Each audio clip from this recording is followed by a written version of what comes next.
यस्य स्वर्णमात्रेण ज्ञानम उत्पद्यते स्वयं सदैव सर्वसंपत्तिः तस्मै श्री गुरवे नमः। श्री शंकर शिक्षायतन वैदिक शोध संस्थान के पदाधिकारी जन, सभी शिक्षक बंधुओं और इस कार्यक्रम से जुड़े जो अन्य सुधी श्रोता वृंद हैं, सबके प्रति मैं अपना शुभकामना और सबके प्रति मैं धन्यवाद करता हूं। और विशेष करके शंकर शिक्षायतन के प्रति, कारण आपने मुझे इस लायक चुना। और पिछली बार ही कहा था, लेकिन किसी अन्य कार्य में व्यस्त होने के कारण मैं आपको समय नहीं दे सका था, क्षमा प्रार्थी हूं।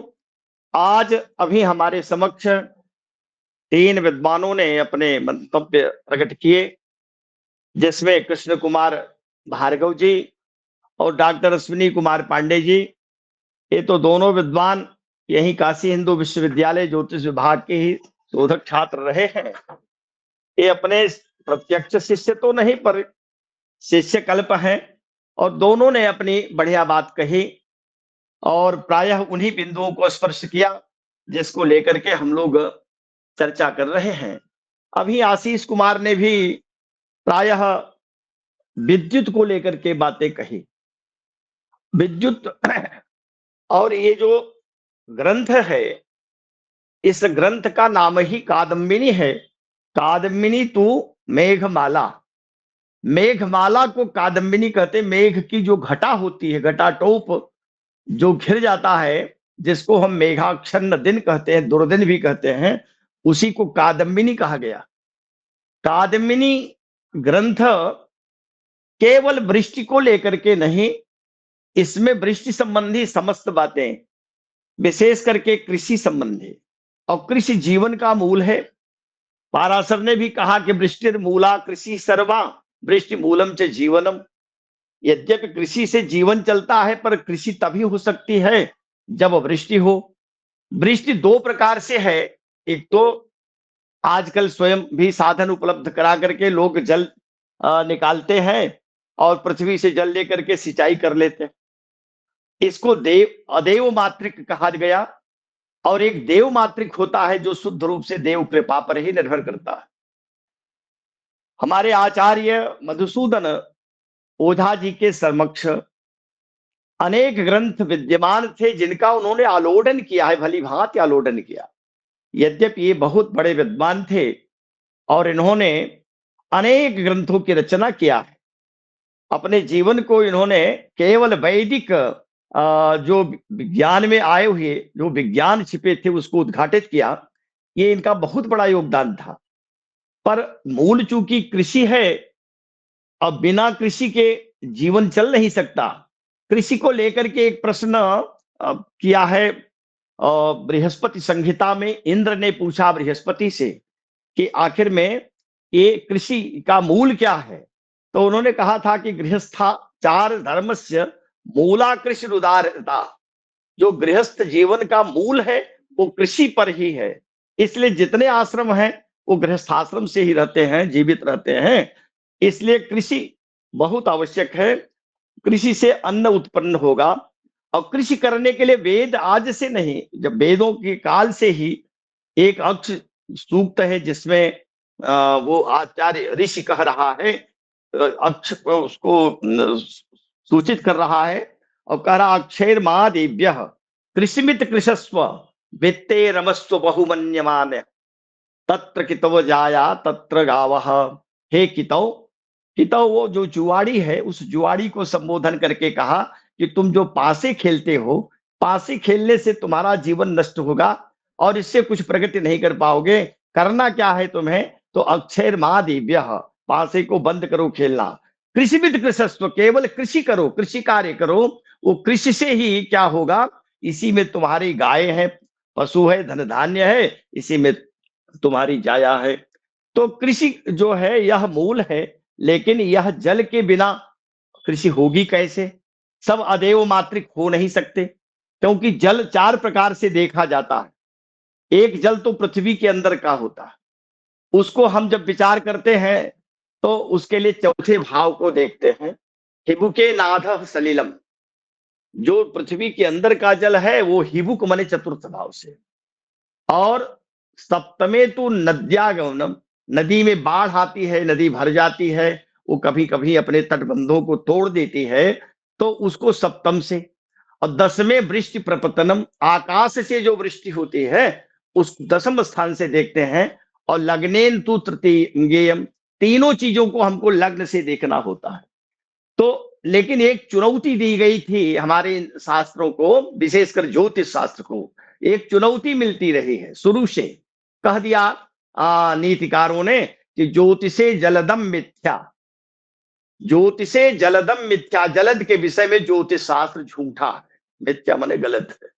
मिथ्या श्वासिनी वैद्य के, वैद्यक शास्त्र के लिए, आयुर्वेद के लिए, जो श्वास के रोगी हैं उनको आज तक आयुर्वेद ठीक नहीं कर सका, तो वह भी झूठा हो जाता है। और योगो बहवासिने मिथ्या, जो बहुत भोजन करते हैं उनके लिए योग व्यर्थ है। योग तभी काम करेगा जब सीमित भोजन करें। मिथ्या ज्ञानम तो मद्यपे, जो मद्यपाई है उनके लिए ज्ञान व्यर्थ है। ज्ञान व्यर्थ है क्योंकि मद्य पीने के बाद ज्ञान तो कहीं का कहीं चला जाता है। इसलिए ज्योतिषम जलदे मिथ्या की जो चुनौती थी उसके पूर्व में आचार्य मधुसूदन ओझा के पूर्व में अनेक संहिता ग्रंथ विद्यमान थे। संहिता में बरामिहिर की बृहद संहिता ही नहीं, बृहस्पति संहिता, वशिष्ठ संहिता और गर्ग संहिता आदि जो जो इस पर जल पर विचार करते हैं, ये सारी संहिताएं तब विद्यमान थी। मयूर चित्रकम नारद का, नारद संहिता का अंश जो छूटा हुआ था, जो संहिता नारद संहिता में नहीं आ सका, वह भी। उसके बाद वनमाला, मेघमाला, अर्घ प्रकाश, अर्घ कांड, वर्ष प्रबोध, बृहद दैवज्ञ रंजनम आदि ग्रंथ थे। इन ग्रंथों में वर्षा से संबंधित बातें बहुत कही गई थी, लेकिन वही स्थिति थी कि किसी ने कहा कि अच्छा, ज्योतिषी से प्रश्न करता है कि अश्वप्लुतम, घोड़ा कब उछलेगा। तो ज्योतिषी के सामने समस्या है कि क्या बताए, कौन सा प्रश्न लग्न बनाए और कह दे कि घोड़ा कब उछलेगा। घोड़ा बंधा है, वो कैसे उछले, और उछलेगा तो क्या उसकी गणित है। कहा वासो गर्जितम च, कब ये मेघ गर्जन करेंगे, और वर्षा हो रही है तो रुकेगी कब। अवर्षणम चाप्यति वर्षणम च, वर्षा कब होगी। स्त्रीणाम च चित्तम, स्त्रियों का चित्त। और पुरुषस्य भाग्यम, दैवो न जानाति कुतो मनुष्य, कहा है तो दैव भी नहीं जानता। तो ज्योतिषियों ने कहा कि दैव जाने चाहे ना जाने, दैवम जानाति दैवज्ञ, जो दैव को भी जानता है वही दैवज्ञ है, तो दैवज्ञ तो सब जानता है। तो आचार्य बराहमिहिर ने कहा कि दैवविद विहित चित्तो द्युनिशम योग गर्भ लक्षणे भवति, ज्योतिषी को चाहिए कि अहरनिश वो आकाश के लक्षणों को पहचाने, देखे। अगर ऐसा वो नित्य करता है तो बराहमिहिर बृहत संहिता में कहते हैं तस्य मुनेरिव वाणी न भवति मिथ्याम निर्देशे, तब वह जलद के विषय में जो कुछ कहेगा उसकी वाणी कभी मिथ्या नहीं हो सकती। भगवान श्री कृष्ण को भी कहना पड़ा कि अन्नाद भवन्ति भूतानि पर्जन्याद अन्न संभवः, ये भगवत गीता का श्लोक है। यज्ञात भवति पर्जन्यः, यज्ञ कर्म समुद्भवः। तो यज्ञ भी दो प्रकार का होता है। एक तो वेद विहित यज्ञ होते हैं, जो हम लोग स्वाहा कार्य करते हैं, जो वेदी आदि बनती है, कुंड बनते हैं, ये वेद विहित यज्ञ है। और एक यज्ञ और स्वतः चल रही है, जो अव्यक्त प्रेरित यज्ञ होती है, जो प्रकृति कर रही है, निरंतर कर रही है। जो हम श्वास निरंतर ले रहे हैं, प्राणायाम नहीं कर रहे हैं फिर भी श्वास चल रही है, उस प्रकार से प्रकृति का भी जो यज्ञ है वो निरंतर चल रहा है। इसलिए ये प्रकृति ही स्वयं बना देती है कि कब वर्षा होगी, कब नहीं होगी। आशीष जी जो बार बार बता रहे थे कि कैसे विद्युत से वर्षा जानते हैं, इसको महर्षि पाणिनि जिन्होंने अष्टाध्यायी लिखा, एक सूत्र लिखते हैं उत्पात ज्ञापितेच, उत्पात ज्ञापित हो जाता है, लक्षण दिया। उन्होंने कहा बाताए कपिला विद्युत, बाताए कपिला, कपिला माने भूरे रंग की अगर बिजली चमक रही हो, देख ले दिखाई पड़ जाएगा, लक्षण से जानिए। तो बाताए केवल बात, झंझावात होगा, वायु चलेगी, आंधी या तूफान आ सकता है। आतपायाति लोहिनी, अगर वह लाल रंग की रक्तवर्णी विद्युत में चमका रहे हो तो जान लिए केवल धूप बढ़ेगी और कुछ नहीं होगा। पीता वर्षाय विज्ञेया, अगर पीले रंग की बिजली चमके तो वर्षा निश्चित होती है। दुर्भिक्षाय सिता भवेत, लेकिन अगर श्वेत रंग की बिजली चमके तो दुर्भिक्ष होगा। ये बात उत्पात ज्ञापिते च, व्याकरण के उस सूत्र के उत्पात में ये ज्ञात कराया गया। और इसको हमारे आचार्यों ने जो संगीता ग्रंथों में लिखा, हमारे ऋषि महर्षियों ने उस सब का आलोडन करके आचार्य मधुसूदन ओझा जी ने यह कादम्बिनी ग्रंथ निर्मित किया। और ये कादम्बिनी ग्रंथ वो छोटा नहीं, बहुत विस्तार से है। ये तो केवल आपने 6 महीने का ये दिया विषय, इसी पर चर्चा की जाए अच्छा है। ठीक है, इसमें भी 6 महीने को अगर आप 1 महीने का ही रखते तब भी ये 4 वक्ता नहीं, करीब 10 वक्ता होते तब भी पूर्ण न हो पाता। ये सब लोग केवल उसी ढंग से स्पर्श करते गए हैं जैसे ग्रामम गच्छन् तृणं हेलो। स्पृशति, गांव जाता हो। आवाज नहीं आ रही क्या? आवाज मेरी पहुंच रही है ना? आ रही है सर, आ रही है। बीच, अच्छा तो ठीक है, बीच में अगर कोई बोलेगा तो हमें लगेगा कि कुछ गड़बड़ हो रहा है क्या। हाँ, कुछ आवाज आ गई थी इसीलिए हमको कहना पड़ा। आ गया। तो हाँ ठीक बात है। ये जो गर्भधारण की बात बार बार कही जा रही, मेघ गर्भधारण करते हैं, ये कैसे पता चलता है कि मेघ गर्भधारण किए हैं? आकाश को देखकर हम कैसे समझ सकते हैं? ठीक है, ग्रंथों में जो कहा गया वो तो अपनी जगह है, लेकिन आप कैसे समझ सकते हैं आकाश देखते हुए? खेती तो आपको करनी है, आप कृषक हैं। तो देखें क्या होता है कि आप ये बादलों को ऊपर की ओर देखें कि कहां तक इसकी स्थिति है। तो सिद्धांत शिरोमणिकार भास्कराचार्य ने कहा कि भूमे बहिर्द्वादश योजनानि, और क्या है वहां उतनी दूर में? भूर वायु रत्ताम्बुद विद्युदाद्यम, भू वायु, वायुमंडल, वहां तक वायु है, भू पृथ्वी की वो क्षेत्र है, और विद्युत आदि वहां दिखाई पड़ेंगे। 12 योजन पर्यंत, माने 12 का 4 गुना करिए तो 48 कोस। तो 48 कोस तक इसका परिक्षेत्र है। उसमें आप देखेंगे तो एक बादल कुछ नीचे है कुछ ऊपर है।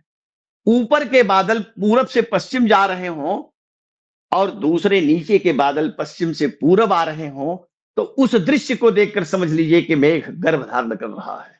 यही मेघ गर्भ धारण करने का सबसे बढ़िया तरीका जो किसान भी जानता है, जो ग्रंथ को पढ़ता नहीं, कभी वो कादम्बिनी को नहीं देखा, वो सुना भी नहीं कि कोई कादम्बिनी ग्रंथ है, लेकिन आकाश देख करके जान लेता है कि अब मेघ गर्भ धारण कर रहे हैं।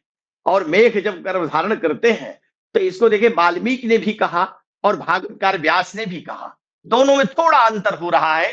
वाल्मीकि जी ने कहा वर्षा ऋतु के वर्णन में, जहां भगवान राम, श्री राम लक्ष्मण के साथ प्रवर्षण गिरि पर बैठे हुए हैं, वहां वो कहते हैं 9 मास धृतम गर्भम भास्कर गभस्वी पीत्वा रसम समुद्राणाम देव प्रसूते रसायनम। जो 9 महीने तक 9 मास धृतम गर्भम अपने गर्भ में धारण किए रहा, भास्कर से गभस्वी, कैसे धारण किया था? भास्कर माने भगवान सूर्य के गभस्थ किरणों के द्वारा शोषित होता रहा। और ये बात कालिदास जब कहते हैं प्रजा नाम एवं भूत्यर्थम सताभ्यो बलिमग्रहीत सहस्त्र गुण मुसृष्टम मादत्तम ही रसम रवि। भगवान सूर्य जैसे पृथ्वी से जल खींच करके पृथ्वी पर पड़े हुए जल को, समुद्र से भी पृथ्वी के सारे जलों का अवशोषण करते हैं, तो वह कहा जाता है।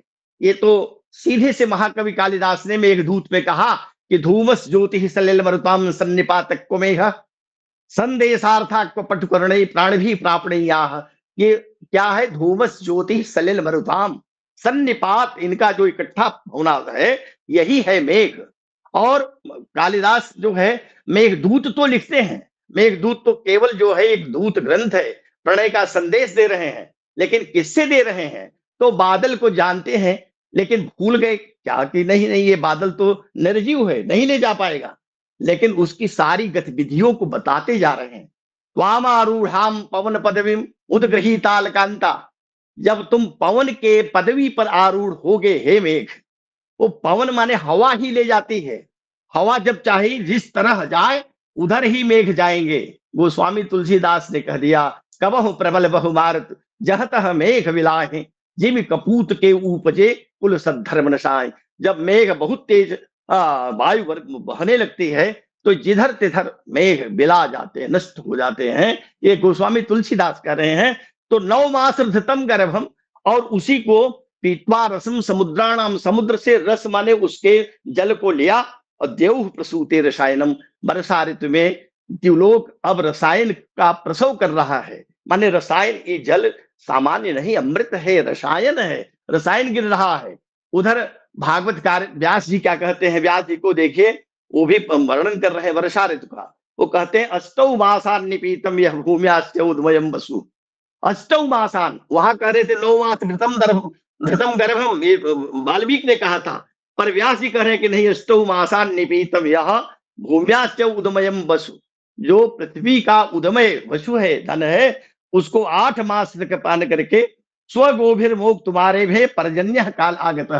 आज वो वर्षा ऋतु के आने पर वो अपनी किरणों से उन्हीं रसों को मुक्त कर रहे हैं, भगवान सूर्य कर रहे हैं।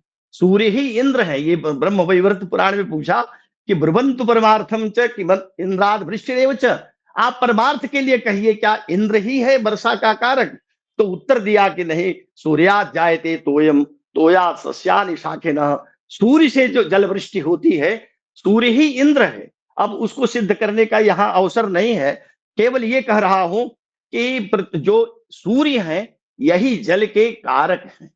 और ये बात मनुस्मृतिकार ने कहा कि जब हम हवन करते हैं, अग्नौ प्रास्ताहुति सम्यक आदित्यम उपतिष्ठत्या जायते वृष्टि वृष्टि रन्नम ततः प्रजा। इसका अर्थ ही है कि जब हम ठीक ढंग से आहुति देते हैं, ये नहीं है कि हम गंदी चीजों को जला दें, वो हमें जाकर सूर्य में प्रतिष्ठित होगी। जल तो बहुत कुछ रहा है पृथ्वी पर, लेकिन अग्नौ प्रास्ताहुति सम्यक, ठीक ढंग से जो आहुति दी गई वो कहा जाती है आदित्यम उपतिष्ठते, आदित्य माने सूर्य को प्राप्त हो जाती है, तब आदित्या जायते वृष्टि, उसी आदित्य से वृष्टि होती है।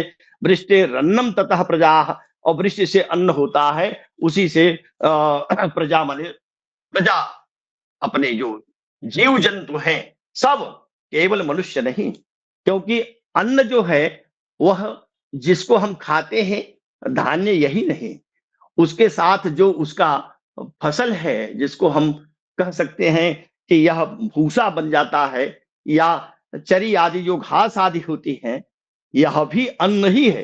क्योंकि अन्नति खादति थी, अन्न जो जिस चीज को खाता है उसके लिए वही अन्न है।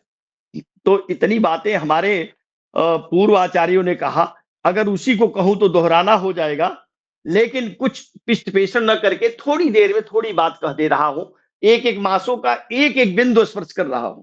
पूरा अगर करूंगा तब तो फिर आपका 7 नहीं 8 बजेगा, और वो इतना न तो आपको समय है न मुझे है। केवल एक एक बिंदु स्पर्श कर रहा हूं, जो नहीं कहा गया, जो कहा गया उसको तो कहने की कोई बात नहीं। एक बात बहुत बढ़िया कही बताई है इन पूर्व आचार्यों ने, कि रात्रि में जो है, जब बिल्कुल घटा न रहे, रात्रि में चंद्रमा दिखाई पड़े, ग्रह नक्षत्र साफ दिखाई पड़े, और दिन भर घटा रहे, तो वो क्या होता है कि वर्षा नहीं होती। ये बहुत सारी बातें घाघ जो ये भड्डरी हुए, निश्चित ही इन्होंने भी पर्याप्त आकाश का निरीक्षण किया है, और हो सकता है इन ग्रंथों को भी सुनने का अवसर मिला हो। वो कहते हैं रात निचंद्र दिन की घटा, घाघ कहे मोहि दैव जटा।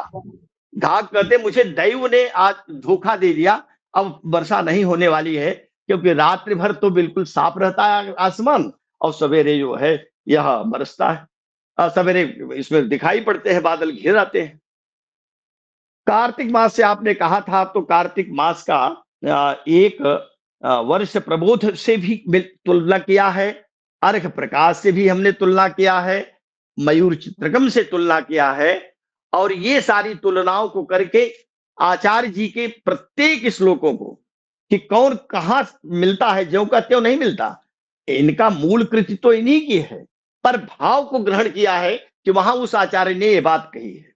कहते भरणी यदि पूर्णा स्यात् कार्तिकी पूर्णिमा दिने कुत्रचित साधु वृष्टि स्यात् अवृष्टि कुत्रचित भवेत।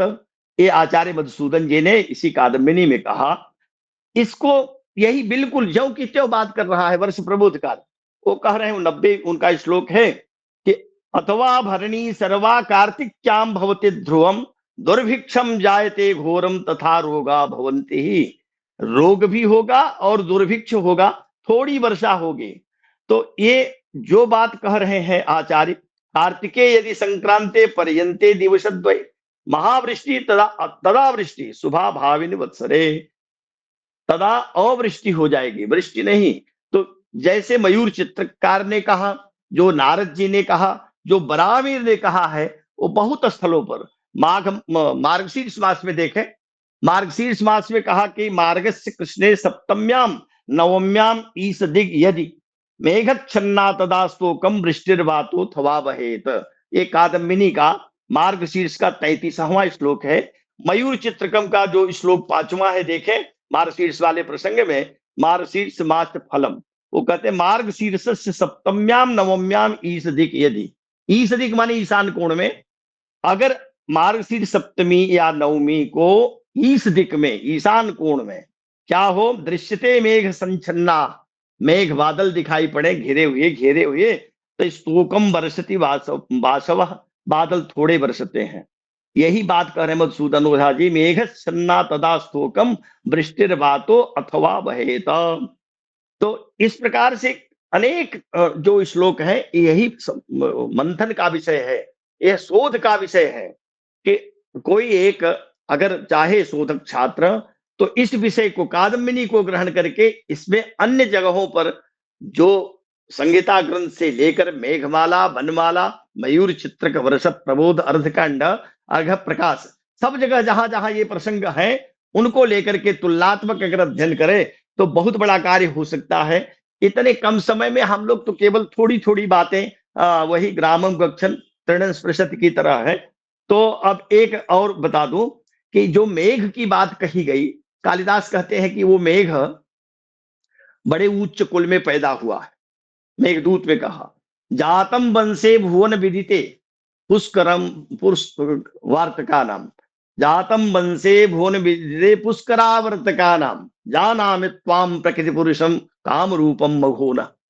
तो तुम पुष्कर आवर्तक में पैदा हुए हो, उस वंश के हो मेघ। और हमारे यहाँ इसी ग्रंथों में, जो हमारे वर्षा से संबंधित ग्रंथ हैं, उन्होंने कहा कि 9 प्रकार के मेघ होते हैं। आधुनिक विज्ञान भी 10 प्रकार मानता है, हमारे इस प्रकारों में 2 को उसने अलग कर लिया है, 1 को 2 भाग कर दिया। इसमें 4 को प्रधानता दी गई है। कहा गया कि आवर्तो निर्जलो मेघ, जो आवर्त मेघ होता है वो निर्जल होता है, उसमें जल नहीं प्राप्त होता। और संवर्तस्य बहुदक, जो संवर्तक नाम का मेघ है वो बहुदक माने बहुत जल वृष्टि होती है। पुष्करो दुष्करो जलः, पुष्कर में तो बहुत मुश्किल से जल वर्षा होती है, लेकिन द्रोण सस्य प्रपूरकः, एक द्रोण नामक जो मेघ है ये सस्य प्रपूरकः, फसलों को ठीक ठीक पानी देता है, सारी फसल ठीक से पैदा होते हैं। तो ये बात अब देखें, पौष मास का एक और जो तुलनात्मक हमने बात की, वर्ष प्रबोध का और इनका आचार्य मधुसूदन जी का, इन्होंने कहा पौष शुक्ले शतभिषक, पौष शुक्ल पक्ष में शतभिषा नक्षत्र हो, विद्युन मेघास्त मारुतई, विद्युत मेघ और 8 मारुत हो, कृष्णाषाढ़ चतुर्थी तह सप्ताहम द्रोण वृष्टिकृत, इसी में द्रोण नामक बादल अच्छी वर्षा करेगा 1 सप्ताह पर्यंत। वर्ष प्रबोधकार कहते हैं पौष मासे श्वेत पक्ष, श्वेत पक्ष माने जो शुक्ल पक्ष कह रहे थे आचार्य जी, उसी को कहा उन्होंने पौष शुक्ले को, पौष मासे श्वेत पक्षे ऋक्षम शतभिषक यदा, नक्षत्र शतभिषक शतभिषा हो, वाताभ्र विद्युत पंचम्याम गर्भश्चैव प्रजायते, तब क्या होगा, स चाषाढ़े कृष्ण पक्षे चतुर्थ्याम वर्षते ध्रुवम, द्रोण संज्ञस्तत्र मेघ सप्तरात्रम प्रवर्षति। श्लोक में थोड़ा अंतर होता गया है, भाव बिल्कुल ज्यों का त्यों, जैसा वो वर्ष प्रबोध का है, जैसा आपके बृहद संहिता का है, उसी भाव को लेकर के बहुत अच्छे ढंग से आचार्य जी ने समझा दिया। आचार्य जी का तो इतना अधिकार था वेदों पर कि वो कहीं से भी निकालते थे कि बताते थे कि देखिए इसमें कहाँ क्या छिपा, रत्न कहाँ छिपा हुआ है। और आधुनिक वेदों के विज्ञान के दाता हैं, बहुत बड़े आचार्य हैं, उन्होंने इन ग्रंथों को निश्चित ही मंथन कर डाला है, और उससे जो मंथन से अमृत निकला है या नवनीत निकला है, उसको इस कादम्बिनी ग्रंथ में भर दिया है। मैंने बनाया तो बहुत है, सबका तुलनात्मक अध्ययन करके रखा है, पर निश्चित ही इतने कम समय में बहुत सारी बातें नहीं कही जा सकती हैं। हमारे आचार्यों ने कुछ बातें पहले कह दिया, अपने यहाँ के शिष्य ही हैं सब और बहुत अच्छे विद्वान हैं सब। सबने बहुत बढ़िया बात कही है, सभी धन्यवाद के पात्र हैं।